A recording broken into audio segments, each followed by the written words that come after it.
అందరికీ నమస్కారం. ఈరోజు మదనపల్లి నియోజకవర్గం, మదనపల్లి టౌన్, అన్నమయ్య జిల్లా కేంద్రంగా ఈ ప్రభుత్వం ఏర్పాటు చేసిన తర్వాత మొట్టమొదటిగా ఒక మంత్రి హోదాలో నేను విచ్చేయడం జరిగింది. ఈరోజు నాకు స్వాగతం పలికిన కూటమి కార్యకర్తలకు, నాయకులకు, ప్రతి ఒక్కరికి నా యొక్క నమస్సుమాంజలు.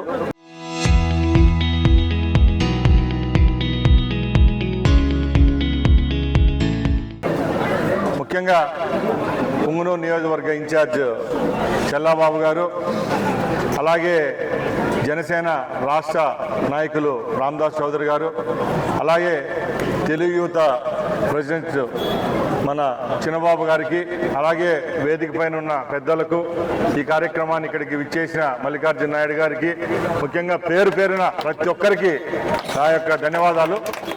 చాలా సంతోషంగా ఉంది. అన్నమయ్య జిల్లా అన్ని విధాల అభివృద్ధి చెందే విధంగా నా యొక్క పాత్ర ఉంటుంది.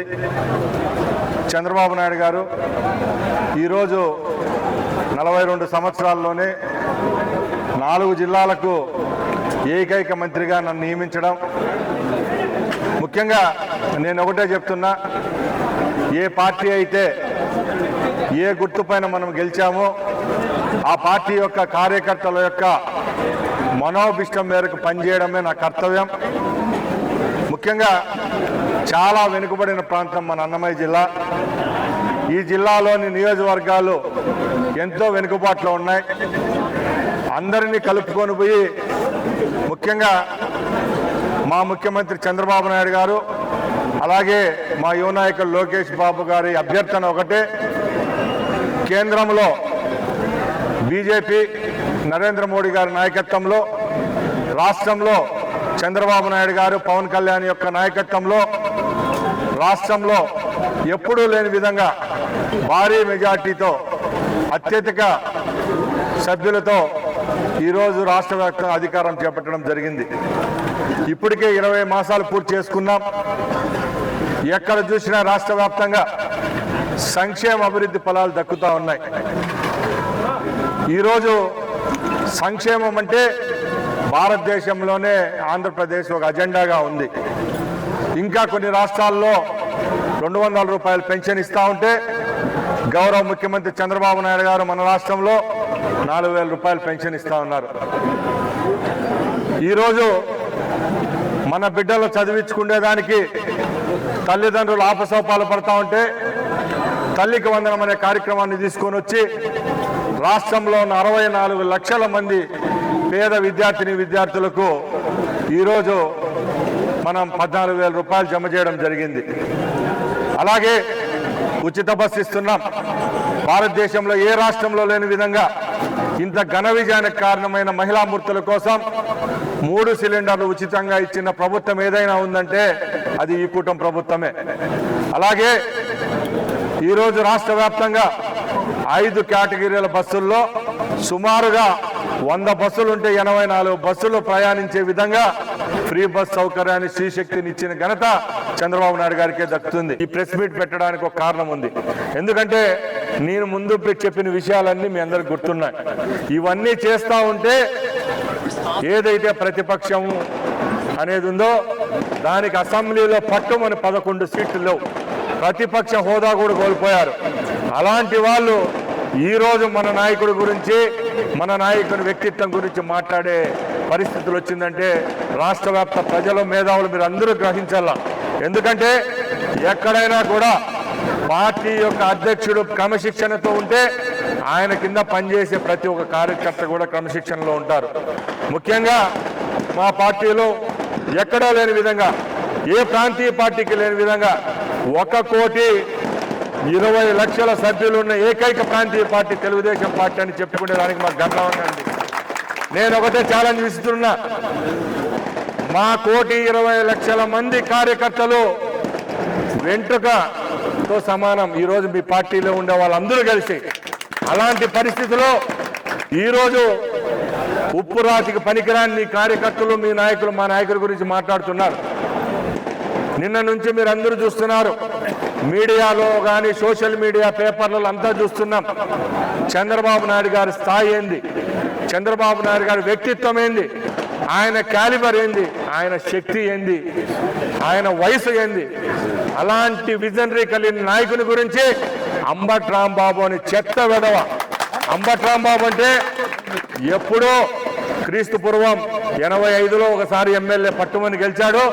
మొన్న ఒకసారి 5 సంవత్సరాలు ఎమ్మెల్యేగా ఉండి అతను ఒక బూతు ఎక్స్ఎమ్మెల్యే, మంత్రి కూడా కాదు, ఈరోజు ఎక్స్ఎమ్మెల్యేగా ఉన్నాడు. అలాంటి వ్యక్తి చంద్రబాబు నాయుడు గారి గురించి మాట్లాడే అర్హత ఉందా అని అడుగుతున్నా.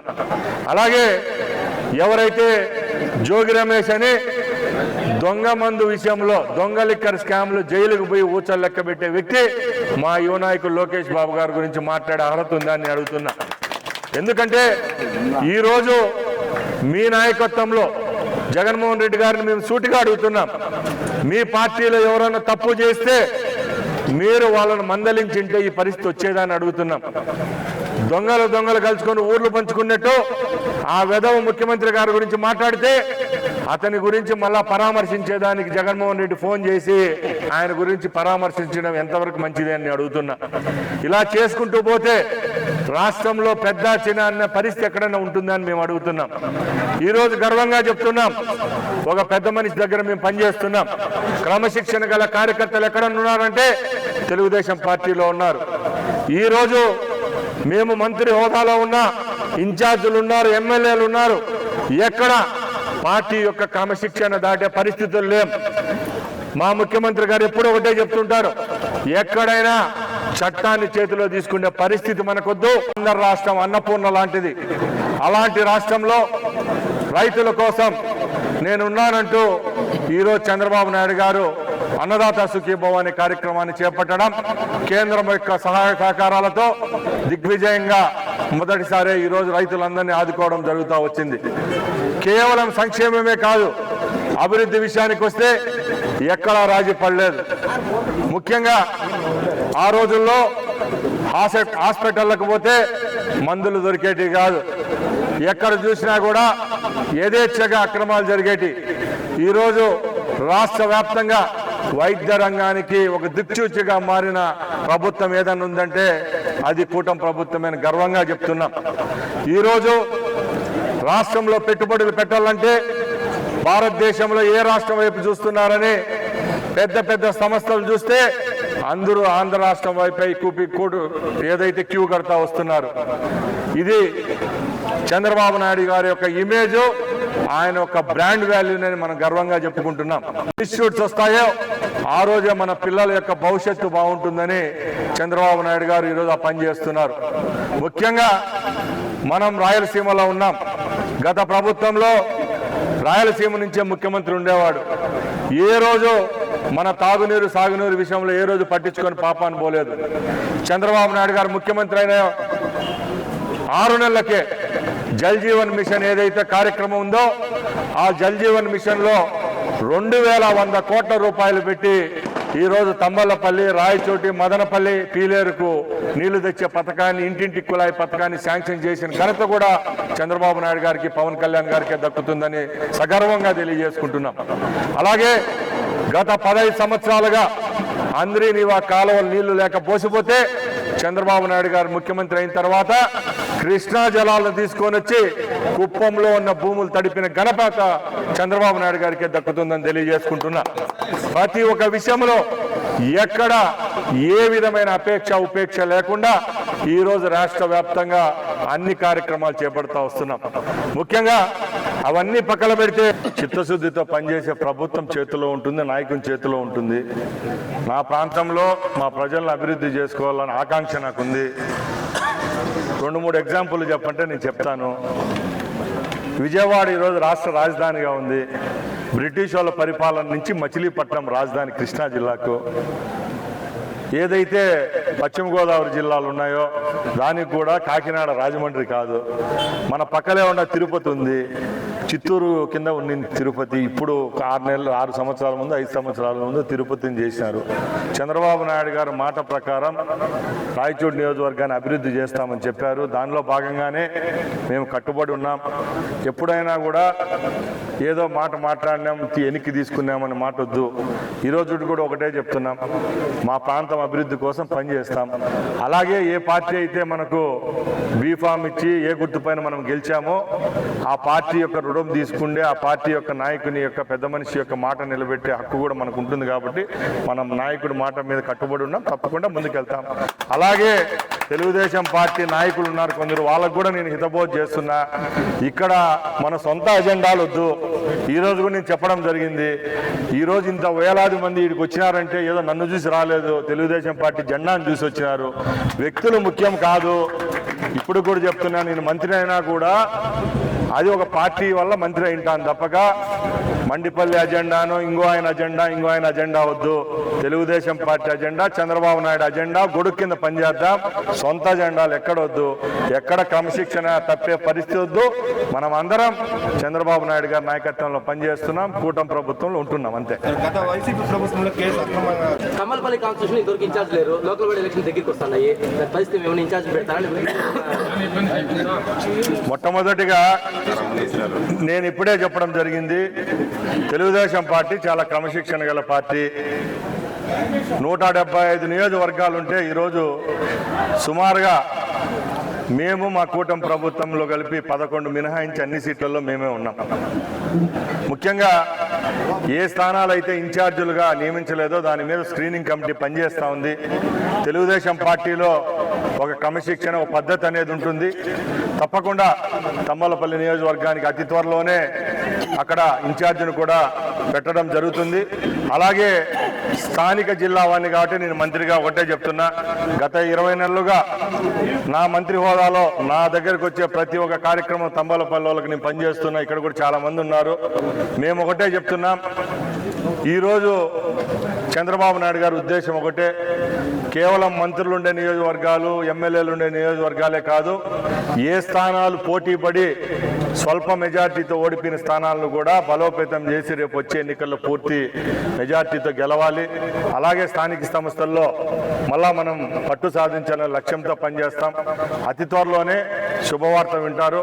తప్పకుండా అందరికీ ఆమోగ్యమైన, అందరికీ కలుపుకొని పోయే ఇన్ఛార్జి నియమించేదానికి చంద్రబాబు నాయుడు గారు అలాగే లోకేష్ బాబు గారు పనిచేస్తారు. నేను ఒకటే చెప్తున్నా, తంబాలపల్లి నియోజకవర్గ కార్యకర్తలకు కూడా ఎవరి మాట వినొద్దండి, డీలా పడద్దండి మొట్టమొదటిగా. ఎందుకంటే ఇప్పుడు కూడా నేను కుప్పం ఇన్ఛార్జి, నేను చిత్తూరు జిల్లా ఇన్ఛార్జిగా ఉన్నా. ముఖ్యమంత్రి గారి నియోజకవర్గానికి కూడా నేను ఇన్ఛార్జ్. 2.5 గంట కార్యకర్తల సమావేశం ఏర్పాటైంది అక్కడ. ముఖ్యమంత్రి గారు కార్యకర్త పేరుతో వార్డు కాదు, ఏదంటారు కింద బూత్ స్థాయిలో కూడా ఆయనకు ప్రతి ఒక్క నియోజకవర్గంలో అన్ని దాని మీద అవగాహన ఉంది. కాబట్టి ఎక్కడ ఏ నియోజకవర్గాన్ని దూరం చేసుకునే పరిస్థితులు పార్టీ లేదు. ఎప్పుడైనా ఎంఆర్ఓ ఆఫీస్ అయినా, పోలీస్ స్టేషన్ అయినా, ఎక్కడ డిపార్ట్మెంట్లో అయినా కూడా తప్పకుండా మీతో సహకరించేదానికి మన మండల క్యాడర్ ఉంది. అలాగే మన గ్రామ నాయకులు ఉన్నారు. వాళ్ళందరినీ కూడా మేము కూడా ఏకదాటిపై కలుపుకొని పోతాం.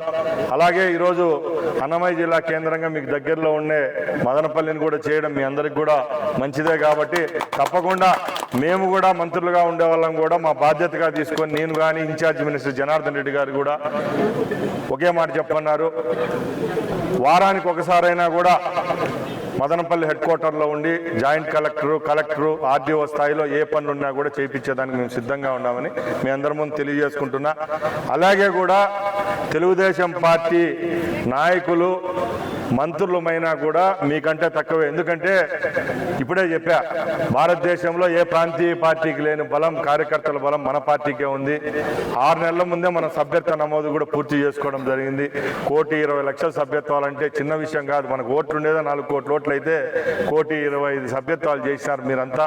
మీ అందరి కష్టాన్ని ఎవరు మర్చిపోరు.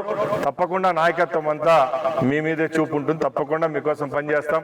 ముఖ్యమంత్రి గారితో అతి త్వరలోనే ఇన్ఛార్జ్ మినిస్టర్ గారు నేను చర్చించి తప్పకుండా వచ్చే 1 నెల లోపలే మీకు ఇన్ఛార్జ్ ప్రకటించేదానికి చర్యలు తీసుకుంటాం. వాళ్ళు చేసిన తప్పుకు ఈరోజు 11 సీట్లకు పరిమితమై ఈరోజు ప్రతిపక్ష హోదా కూడా దక్కకుండా బెంగళూరులో దాంకునే పరిస్థితి వచ్చింది. అలాంటి తప్పులు మనం చేయకూడదు. మనం మంచిగా ఉండాలి. ఈరోజు సంక్షేమ అభివృద్ధి చేస్తున్నాం.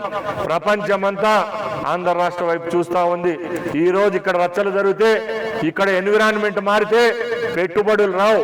పెట్టుబడులు రాకపోతే మన పిల్లలకు భవిష్యత్తు ఉండదని దిశానిర్దేశం చేసుకుంటూ 20 నెలలుగా కార్యకర్తల్లో నాయకులందరినీ క్రమశిక్షణతో నడిపిస్తున్న మా నాయకుడు పందాల మేము నడుస్తూ ఉంటే ఈరోజు జగన్మోహన్ రెడ్డి చెంచాలు మా ముఖ్యమంత్రి గురించి మాట్లాడడం ఎంత మటుకు సబబు అని మేము అడుగుతున్నాం.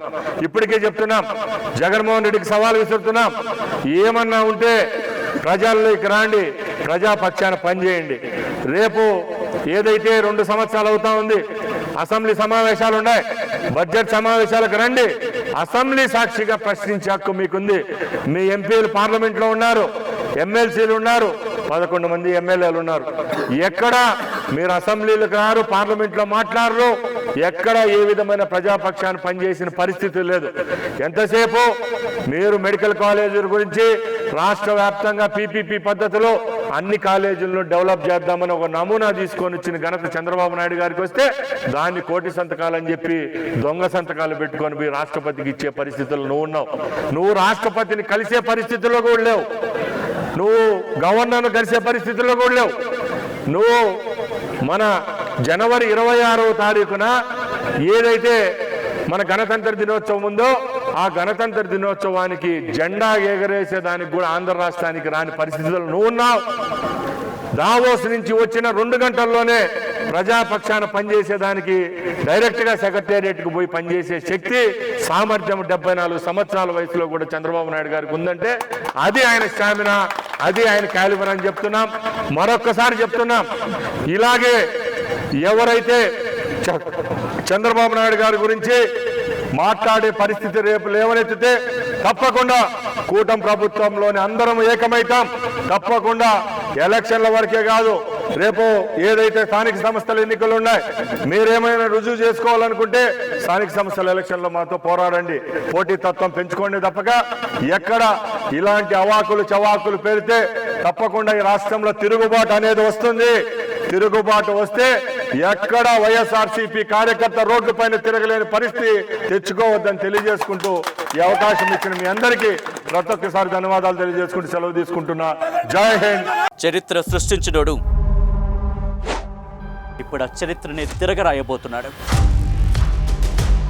అబద్ధాల గోడల్ని బద్దలు కొట్టి నిజాలను రాగా మీ ముందుంచబోతున్నాడు.